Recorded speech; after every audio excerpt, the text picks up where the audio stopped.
It was the bloodiest battle of the Pacific, a fight so brutal that even seasoned soldiers called it a nightmare. Okinawa wasn't just a fight for an island. It was a glimpse into the horrors that awaited if the Allies invaded Japan itself. These are accounts from the National World War II Museum digital collections. April 1st, 1945.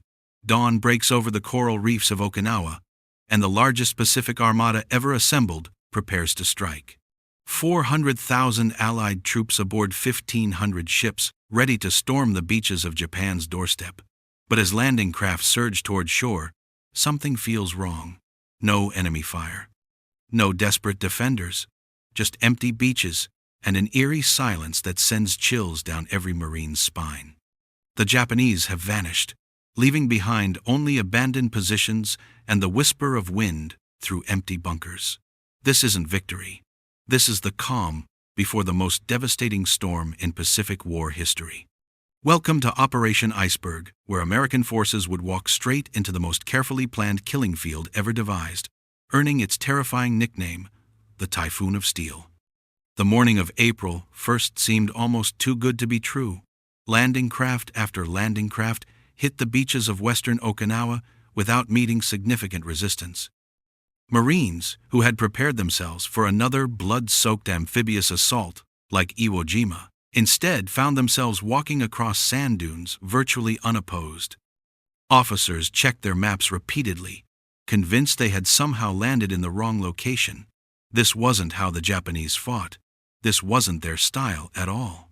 By noon on April 1st, over 60,000 American troops had established a beachhead stretching 8 miles across the island's waste. They captured the vital Kadena and Yontan airfields within hours, objectives they had expected to cost thousands of lives.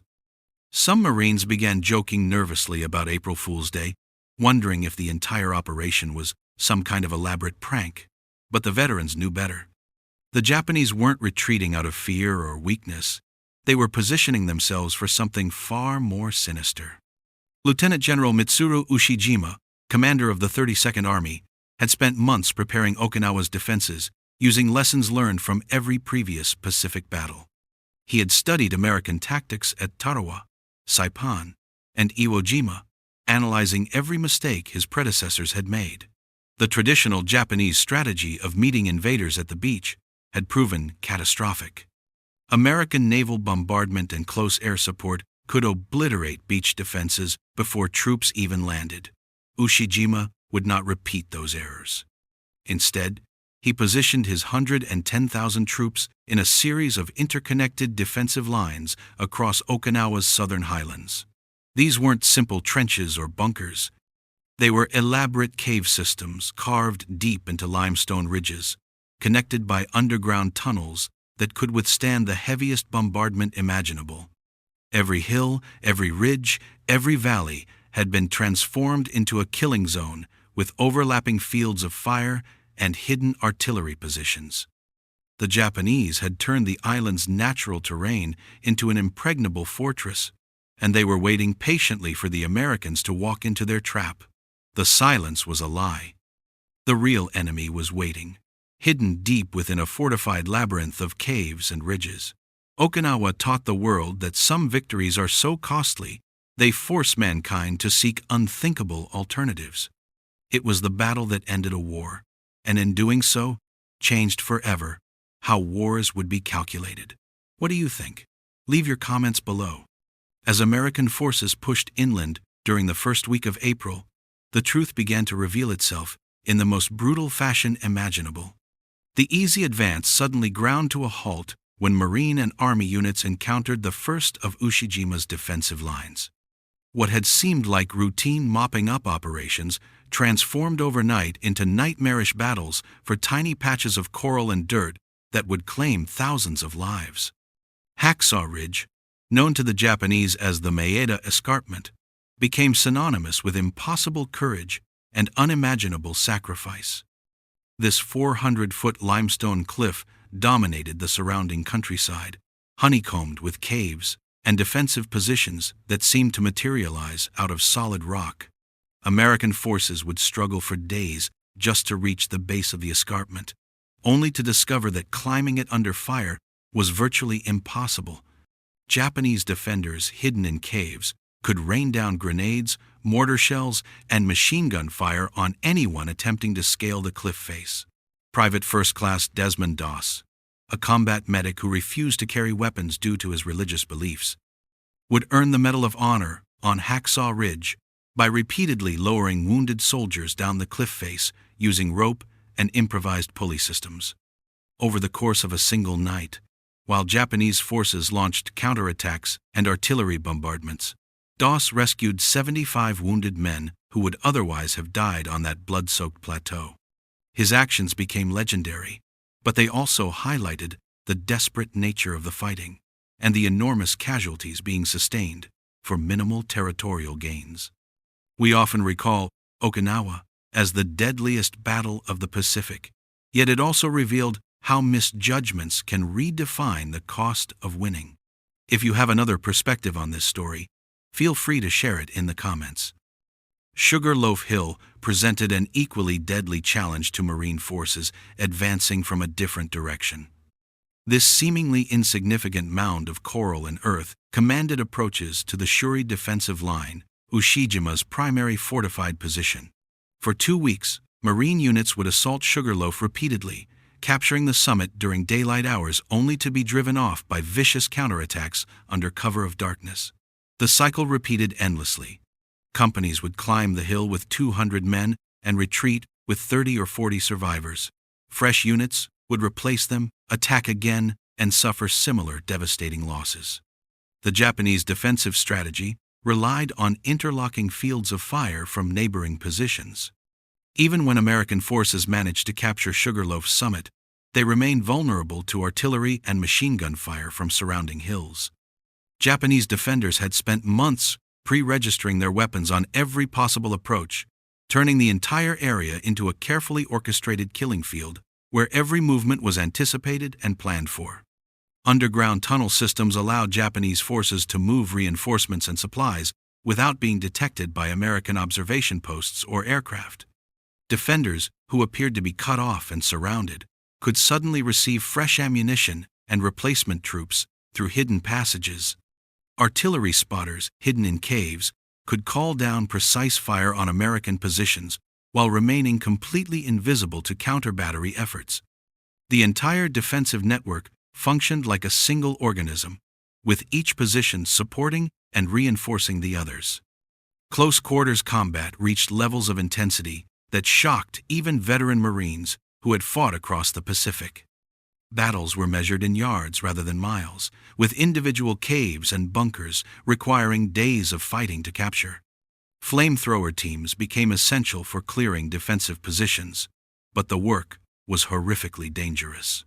Japanese defenders would wait until American troops were close enough to touch before opening fire, turning every advance into a deadly gamble where the slightest hesitation meant death. The psychological toll on American forces was enormous. Units that had proven their courage on previous battlefields began showing signs of combat fatigue after just a few weeks on Okinawa. The constant stress of fighting an invisible enemy who could strike from any direction at any moment wore down even the most experienced veterans. Medical corpsmen reported increasing numbers of cases involving nervous exhaustion, combat shock, and what would later be recognized as post-traumatic stress disorder. But as the Marines bled for every inch of ground, a new, even more terrifying threat emerged from the skies. While Army and Marine units struggled desperately against Ushijima's ground defenses, the Japanese unleashed their most devastating aerial campaign of the entire Pacific War. Operation Kikusui, meaning floating chrysanthemum, represented the final, desperate gamble of the Imperial Japanese Navy and Army Air Forces. Having lost most of their experienced pilots and modern aircraft in previous battles, Japanese commanders decided to transform their remaining air power into guided missiles piloted by volunteers willing to die for the Emperor. The first major kamikaze assault struck the Allied fleet on April 6, just 5 days after the initial landings.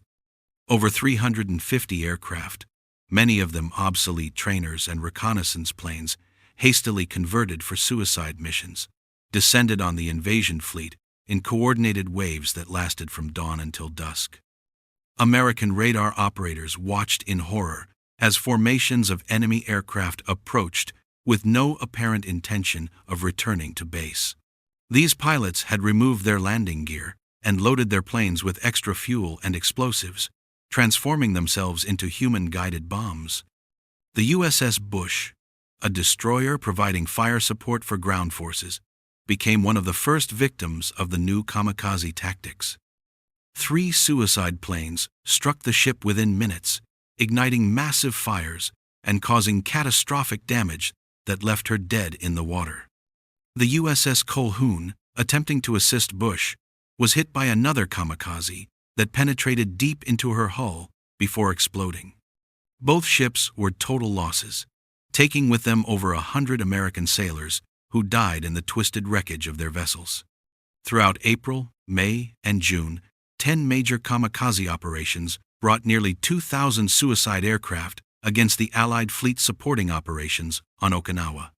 American sailors found themselves fighting a completely new type of warfare, where enemy pilots sought not to survive combat, but to die as gloriously and destructively as possible. Traditional naval tactics and defensive measures proved inadequate against attackers who viewed death as victory rather than defeat. The psychological impact on American crews was devastating.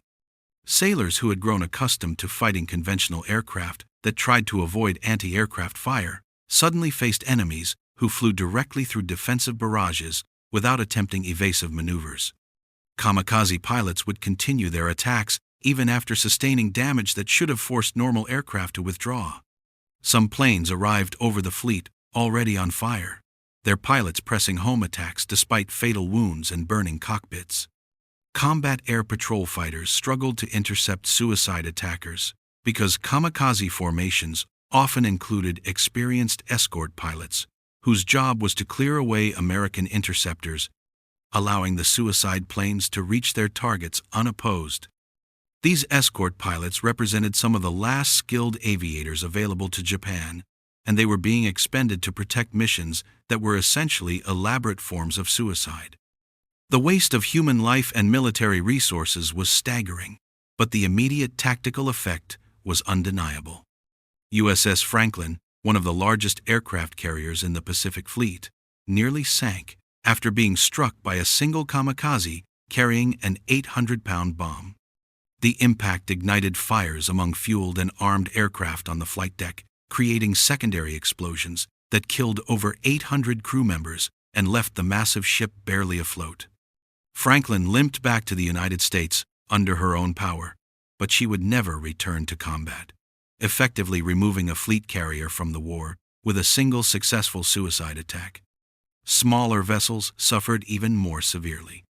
Destroyers and destroyer escorts, which formed the outer defensive screen around larger ships, bore the brunt of kamikaze attacks and lacked the armor and damage control capabilities to survive direct hits. The USS Manort Abele was literally broken in half by a single kamikaze strike, sinking within minutes and taking most of her crew to the bottom. The USS Drexler suffered a similar fate when 2 suicide planes struck simultaneously, causing explosions that destroyed the ship. American anti-aircraft crews worked around the clock, sometimes firing continuously for hours as wave after wave of suicide attackers approached the fleet. Ammunition consumption reached unprecedented levels as gunners learned that conventional deflection shooting was ineffective against pilots who refused to take evasive action. Instead of leading their targets, gunners had to aim directly at approaching aircraft and hope to destroy them before they reached their intended victims.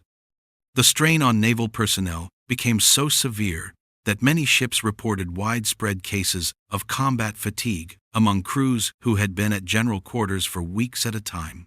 Sleep deprivation, constant stress, and the knowledge that any moment might bring another suicide attack created conditions that pushed American sailors to the breaking point. Medical officers reported increasing numbers of psychological casualties among men who had previously shown no signs of combat-related stress disorders. With the Navy under siege and the Army stuck in a meat grinder, the final, most desperate chapter was about to unfold. By late May, both Japanese defenders and American attackers had reached the limits of human endurance. Ushijima's carefully planned defensive lines were crumbling under sustained assault, but the cost in American lives had been staggering. Entire Marine battalions had been reduced to company strength, and Army divisions reported casualty rates that threatened their effectiveness as fighting units. Medical facilities on Okinawa and aboard hospital ships were overwhelmed with wounded soldiers and sailors requiring immediate evacuation. The Japanese situation was equally desperate. As American forces finally began breaking through the Shuri line and advancing toward the southern tip of Okinawa, Japanese military commanders made decisions that would haunt survivors for the rest of their lives. Recognizing that further organized resistance was impossible, they chose to involve Okinawan civilians in the final stages of the battle, in which violated every convention of warfare. Civilians who had already endured months of bombardment and combat found themselves forced into caves and tunnels alongside retreating Japanese soldiers. Military commanders told terrified families that Americans would torture and murder anyone they captured, spreading propaganda designed to convince civilians that suicide was preferable to surrender. Japanese soldiers distributed grenades to civilian families and taught children how to use them for suicide attacks against American troops. The mass civilian casualties that resulted represented one of the darkest chapters in Pacific War history. Entire families died together in cave systems when Japanese soldiers detonated explosives rather than allow capture by advancing American forces. Parents killed their own children rather than see them fall into enemy hands, convinced by propaganda that death was the only way to preserve family honor and avoid unspeakable suffering. American forces attempting to clear cave systems encountered scenes that defied comprehension. Combat engineers would blast open sealed caves only to discover dozens of civilian bodies, many of them women and children who had died from grenade explosions or other violent means. The discovery of these sites traumatized American soldiers who had come to Okinawa expecting to fight enemy combatants, not to witness the systematic murder of innocent civilians by their own military forces. Okinawan civilians caught between opposing forces faced impossible choices with no hope of survival. Those who attempted to surrender to American troops were often shot by Japanese soldiers who viewed any contact with the enemy as treason. Civilians who remained with retreating Japanese forces were frequently killed when their positions came under American artillery bombardment or airstrikes. Many families simply disappeared during the final weeks of fighting, their fate unknown and their bodies never recovered. The deliberate involvement of civilians in military operations represented a fundamental shift in Japanese strategy that foreshadowed what American planners could expect during an invasion of the home islands. If Japanese commanders were willing to sacrifice Okinawan civilians, who were not even ethnically Japanese, what would they do to defend Tokyo, Osaka, or Hiroshima? The implications were terrifying for American strategists, who were already planning Operation Downfall, the proposed invasion of Japan itself. Medical personnel on both sides struggled to cope with casualties that went far beyond anything experienced in previous Pacific battles. American field hospitals processed wounded soldiers in assembly line fashion, performing emergency surgery and evacuation procedures under conditions that would have been considered impossible in peacetime. Morphine supplies ran critically low, forcing medics to choose which wounded soldiers would receive pain medication and which would have to endure surgery without adequate anesthesia. Japanese medical facilities had effectively ceased to exist by late May. Wounded soldiers and civilians received no medical care whatsoever, suffering in caves and tunnels without even basic first aid supplies. The lack of sanitation and medical attention created conditions ripe for disease outbreaks that claimed additional lives among people who might otherwise have survived their wounds. As organized Japanese resistance finally collapsed in late June, American forces discovered the true extent of the carnage that had been hidden in caves and underground positions. Mass graves containing hundreds of bodies both military and civilian, dotted the landscape. Many caves had been sealed with explosives while still occupied, creating tombs that would not be opened for decades. The stench of death hung over the southern end of Okinawa like a physical presence that nauseated even veteran soldiers accustomed to battlefield conditions. When the guns finally fell silent, the true, horrifying cost was revealed. A cost that would force America to make an unimaginable decision. The final accounting of casualties from the Battle of Okinawa shocked even senior military commanders who had become accustomed to heavy losses during 3 years of Pacific fighting. American forces suffered over 82,000 casualties, including 12,000 killed in action and tens of thousands wounded, seriously enough to require evacuation. These numbers represented a casualty rate of nearly 20% among all American forces committed to the operation, a level of loss that raised serious questions about the sustainability of continued offensive operations. Navy casualties were particularly severe due to kamikaze attacks that had claimed 36 ships sunk and 368 vessels damaged to various degrees. Over 9,000 American sailors had been killed or wounded during the campaign, representing the heaviest naval casualties of any Pacific operation. The psychological impact on surviving crew members was immeasurable, with many ships reporting significant numbers of personnel requiring psychiatric evaluation and treatment. Japanese military casualties approached complete annihilation. Of the approximately 110,000 Japanese soldiers who had defended Okinawa, fewer than 10,000 survived to be taken prisoner. The remainder had died in combat, committed suicide, or simply disappeared during the final weeks of fighting.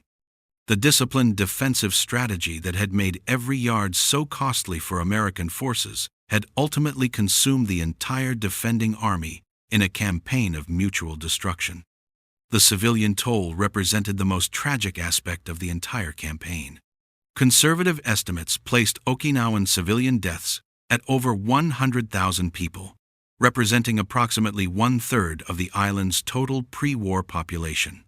Entire communities had been wiped out during the 3 months of fighting, leaving survivors scattered across refugee camps with no homes, families, or means of survival.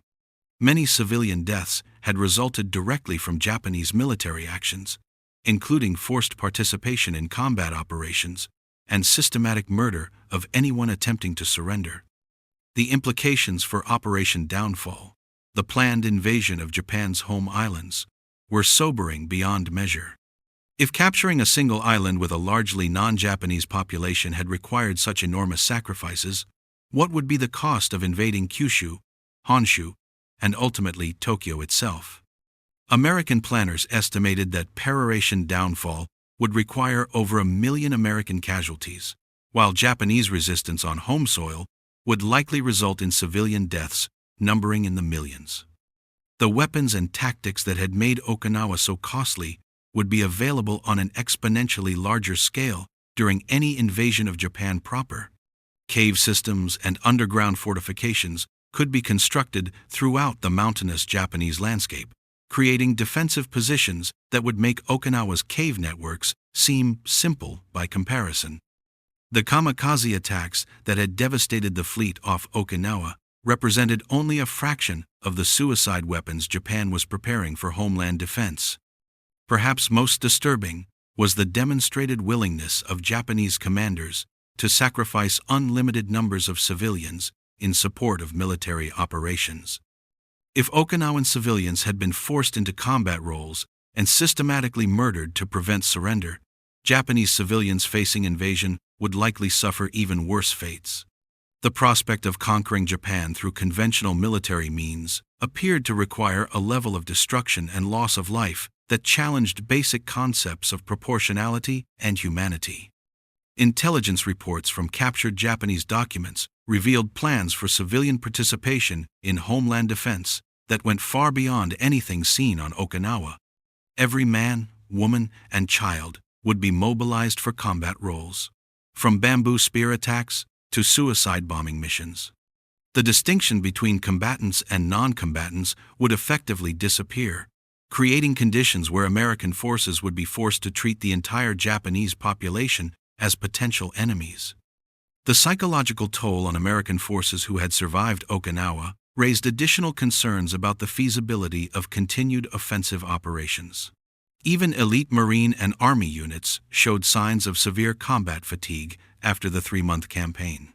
Unit cohesion had deteriorated significantly, and many veterans reported symptoms that would affect their effectiveness in future operations. The prospect of immediately launching an even larger and more costly invasion seemed to push military personnel beyond reasonable limits of human endurance. Medical facilities and evacuation capabilities had been stretched to breaking points during Okinawa, despite relatively short lines of communication to rear area bases. An invasion of Japan would require even more extensive medical support over much greater distances, while facing an enemy force that outnumbered Japanese defenders on Okinawa by factors of 10 or more. The logistical challenges alone appeared nearly insurmountable, given the casualties that could be expected based on Okinawan precedents. President Harry Truman and his senior advisors studied casualty reports from Okinawa throughout the summer of 1945 while making final decisions about ending the war. The stark mathematics of projected American losses, combined with the horrific civilian casualties that would likely result from invasion, created a strategic environment where alternative approaches to ending the conflict became not just preferable, but morally imperative. Okinawa was more than a battle. It was a preview of invading Japan. The horrific loss of life here made one thing clear: the next step would have to end the war for good.